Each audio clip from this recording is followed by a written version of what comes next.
Right around the time the Genesis and Super Nintendo locked horns and were doing battle in the 16-bit days, I really started to pay more attention to who made the games I played.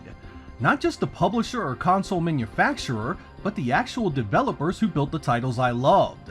This especially was true as I began buying my own games with the money I made, mainly because I wanted the best bang for my buck.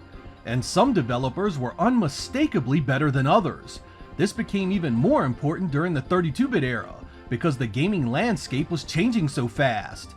There had been a fundamental shift in not just how our games looked, but also how they played. 3D polygons had given birth to radical advances that gave us new genres and game styles, the likes of which the hobby had never seen. On Saturn, the people behind the games became more important than ever. Because the hardware was so complicated at a time of great change, many developers struggled to get decent results. Even Sega's in-house teams had issues early on, and it was clear from the beginning that not every programmer had the chops to get the best out of it. That got me to thinking, who were the best developers on the Sega Saturn? Who had the most success, pushed the hardware to its fullest, and did it multiple times with a string of unforgettable games?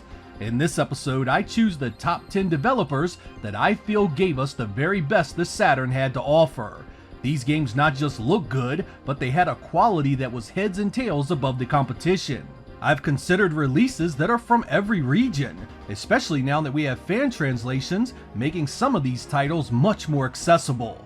There's a fair bit to go over, so let's get started.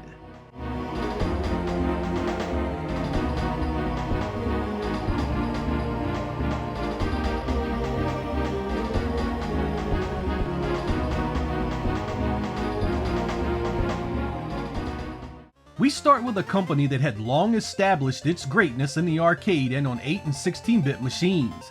Konami was the holder of many of the licenses I wanted to see on the Saturn. They started with a couple of fantastic ports of the first two Parodius titles, combined in one pack. These looked and played excellent, an early indicator that Saturn would easily handle 2D arcade games with no issues at all. They then did similar packs for Daytona Twinbee and Gradius, giving us multiple games on one disc that again looked and played great. Then came Snatcher, Police Nauts, more Parodius goodness, and the Tokimeki Memorial titles. When Salamander Deluxe Pack was released, it had both classic and contemporary releases in that series that again were nothing less than stellar. But they just didn't release 2D ports of arcade games. They also gave Saturn owners titles like Vandal Hearts, a tactical RPG with 3D playfields and outstanding gameplay. Then came Suikoden, a port of the popular PlayStation RPG, and the obscenely ugly but great two-player gun game, Crypt Killer. They even had a few decent sports games with Bottom of the Ninth and their powerful Pro Baseball lineup. Konami also gave Saturn owners a port of Castlevania Symphony of the Night, and even with its problems, it's still one of the better games on the system. Overall, I really enjoyed what Konami offered, especially since some of it now has English fan translations that let you get the most out of it. Admittedly, it would have been nice to see a few more original titles in the lineup, but all things considered, I think they did quite well. During the life of the Saturn, Atlus was still an independent game maker and publisher that had a solid lineup. They began their journey by co-developing the racing game Toge King the Spirits with Cave, which was known as High Velocity Mountain Racing Challenge in the West. It was a fair title that gave way to a much better sequel that was developed by the same pair. They really made a splash with Japanese audiences when they released their Shin Megami Tensei Devil Summoner in 1995. That gave way to the wild run-and-gun Princess Clara Daisakusen, and their killer tag team fighter Groove On Fight, both games developed for the Saturn's arcade counterpart, the STV Titan. They then dropped Devil Summoner, Soul Hackers, and Ronde, two games that desperately need finished English fan translations. One of their best releases was Princess Crown, an action RPG with great 2D sprites and an unforgettable art style. Atlus was also a prolific publisher during the days of the Saturn, giving audiences games like Virtual Hydlide, Gunbird, Donpachi, Strikers 1945, Lunacy, Sengoku Blade, and Soul Divide. I would have loved to have seen more from them, but I was definitely grateful for what we got. Ving may actually be a name you wouldn't have expected on this list, but I must say I quite enjoyed what they released on the Saturn. They were mainly responsible for ports of various title arcade games, and they always did a killer job in the process. These folks were responsible for the Saturn version of Layer Section, one of my favorite vertical shoot 'em ups, and Metal Black, another shooter that had some of the coolest 2D visual effects in that genre. They worked directly with Taito to get the great run-and-gun action title Elevator Action Returns on the Saturn, and their work in Bubble Symphony did not go unnoticed. It was also Ving that did the flawless port of Liquid Kids for the Saturn, even adding some additional visual touches to an already great-looking game. They published Night Striker S, a better-than-arcade perfect port that was done by Fill-In Cafe. As an arcade fan, their contributions to the Saturn were very much appreciated, and are some of the core games that made the Saturn special back then. They also happen to hold up well and continue to be reasons to own a Saturn to this very day. Our entry at number 7 is Sega CS3. To give you a little history here, Sega had many internal teams that operated under various banners. Sega CS3 was headed by Yuji Naka, so this was basically Sonic Team during the Saturn's lifetime. And these programmers are here for very obvious reasons. Starting in 1996, they developed one of the Saturn's more unique titles, Nights into Dreams. This enigma of game design appeals on many different levels. Some are drawn to its scoring system and dump crazy amounts of time trying to perfect it. I found the dreamlike world of Nights and its freedom of movement really drew me in. There was something charming and soothing about its presentation and how everything moved. It had a spin-off that was essentially a demo disc called Christmas Nights, which gave the game a holiday theme that was fun and well executed. CS3 would go on to do Sonic Jam, a compilation of the Genesis-made Sonic titles that also featured a 3D level that you could run around in, and was the only real taste of what Sonic could have been on the Saturn. CS3 also assisted Traveler's Tales in the making of Sonic R and Sonic 3D Blast, titles that many Saturn fans enjoyed despite their rather contentious designs. But it was their final game that is perhaps the most interesting of them all. Burning Rangers was an action game where you fought flames, rescued folks, and then battled bosses to close out the stage. It was short and had some technical issues, but you can still appreciate the quality that this game had. Like Nights, there really was nothing like it at the time, and you can still only play it on the Saturn. Sega AM3 was a prolific developer of some of the best arcade games of the 1990s. They did Sega's Jurassic Park arcade titles, Star Wars Arcade, Rail Chase, and Top Skater. These guys knew their stuff, so when they came to the Saturn, it was only natural for quality to follow. Their first go-around, they assisted Sega CS with the home conversion of Sega Rally Championship. And what a conversion that was! It succeeded where Daytona had failed visually. It was smooth, the polygon draw distance was decent, and it was able to mimic its arcade cousin in overall appeal. But it was their Decathlete for the STV Titan that really put the Saturn on the map.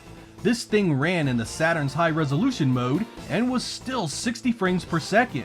It was, in a word, drop-dead gorgeous, damn near rivaling some of the titles you saw on Sega's far more powerful Model 2. AM3 would go on to develop more Titan arcade releases like Baku Baku Animal, Funky Head Boxers, and the continuation of Decathlete, Winter Heat. Those experiences prepared them well, but that led to the visual showpiece, Last Bronx.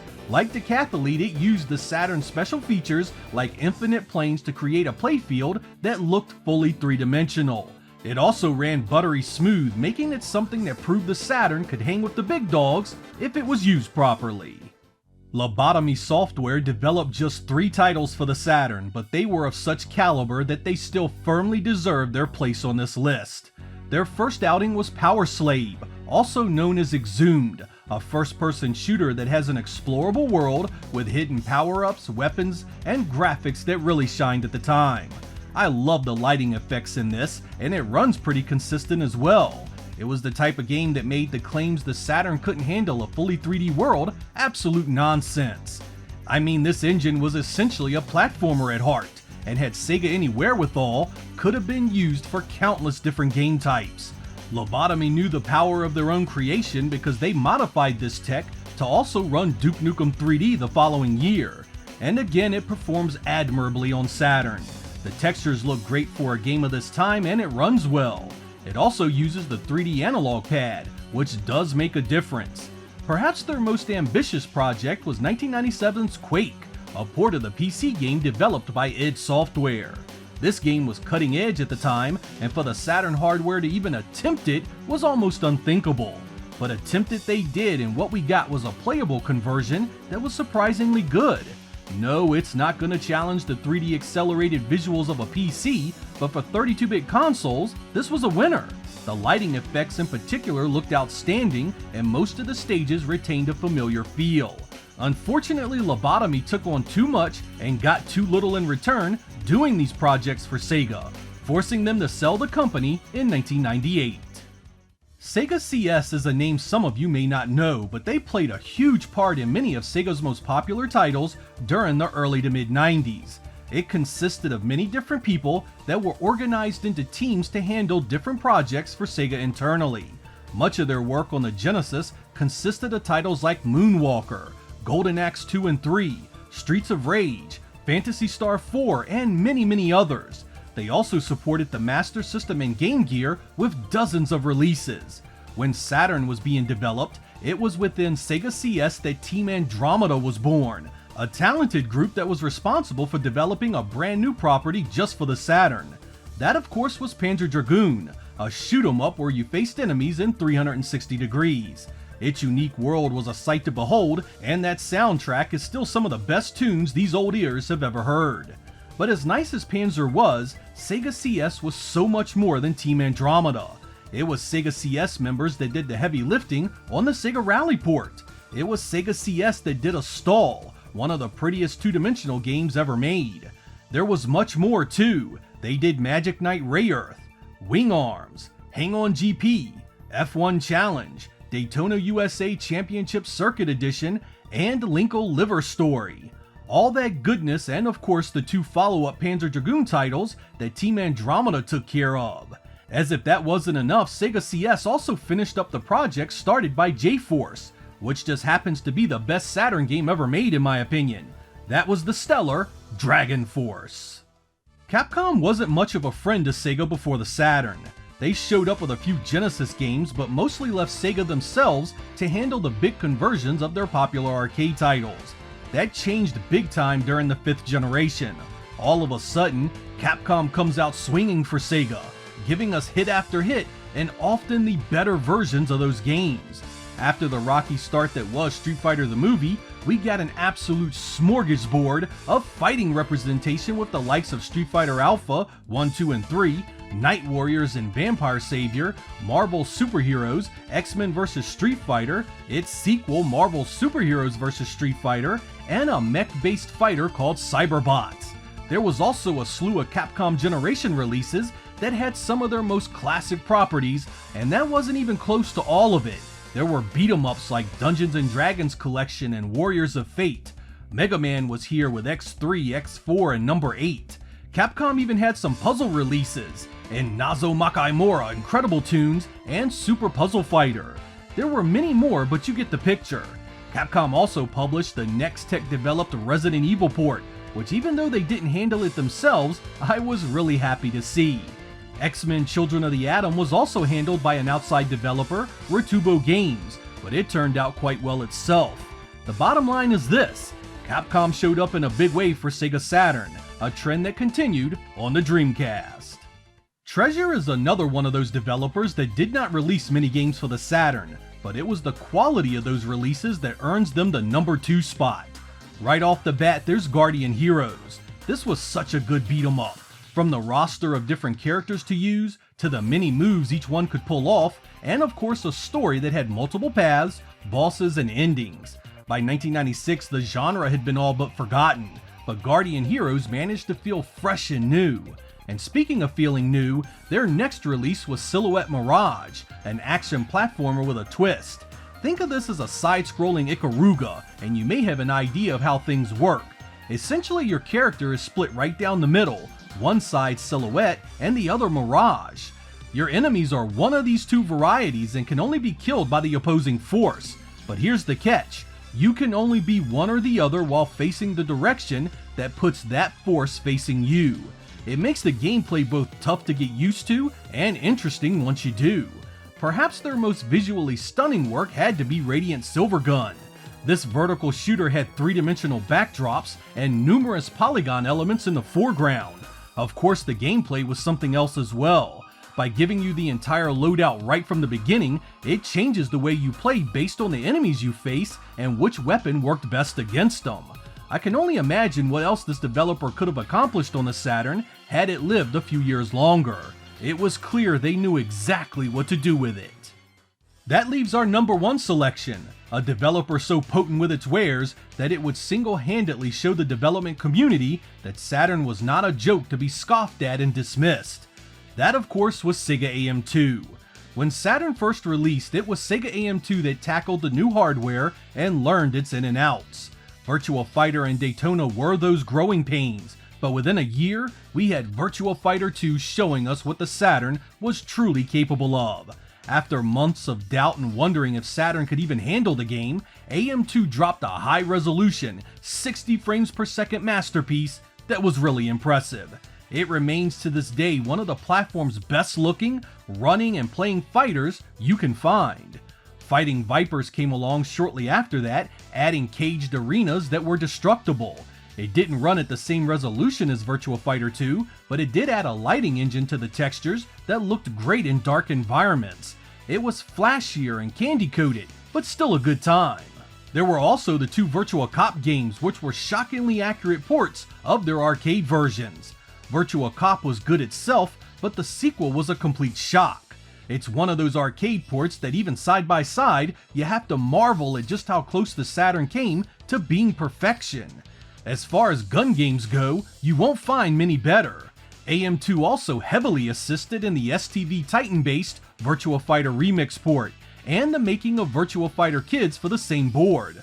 Of course, AM2's best work on Saturn to me was always Fighters Megamix. It was here that many long-term Sega fans finally had their dreams realized with an exclusive product not directly based on an arcade conversion. And boy did it benefit from it. Loads of hidden fighters, options, and a mix of gameplay that merged the Virtua Fighter and Fighting Vipers playstyles. I would have preferred it to look more like Virtua Fighter 2, but it's hard to argue with the results otherwise. How Sega failed to continue this into a fully featured franchise that could still be running today is well beyond my understanding. So there we go guys, my top 10 developers for the Sega Saturn. Believe it or not, this was not a cut and dry set of choices.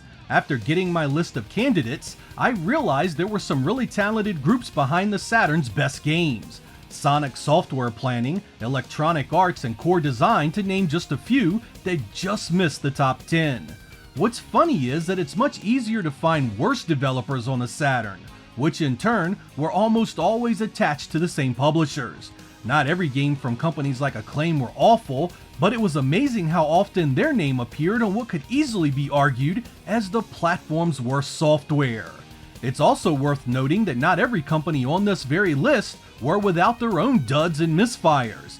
Capcom had Final Fight Revenge, Konami had Drek like Contra Legacy of War, even AM2 had its own issues early in the Saturn's life. But there's no such thing as a perfect developer, no matter how strong their track record may be. This group tends to stand out a bit more because the Saturn was a complex design that took real skill to unlock. The divide between the best and the worst on the Saturn is a chasm filled with garbage multi-platform ports and titles that were clearly from programmers ill-prepared for the platform's architecture. I'd love to hear who else should have been on this list and what games you felt deserved a mention, so feel free to let me know down in the comments. I'm Sega Lord X. Thank you guys for watching, and I will catch you next time.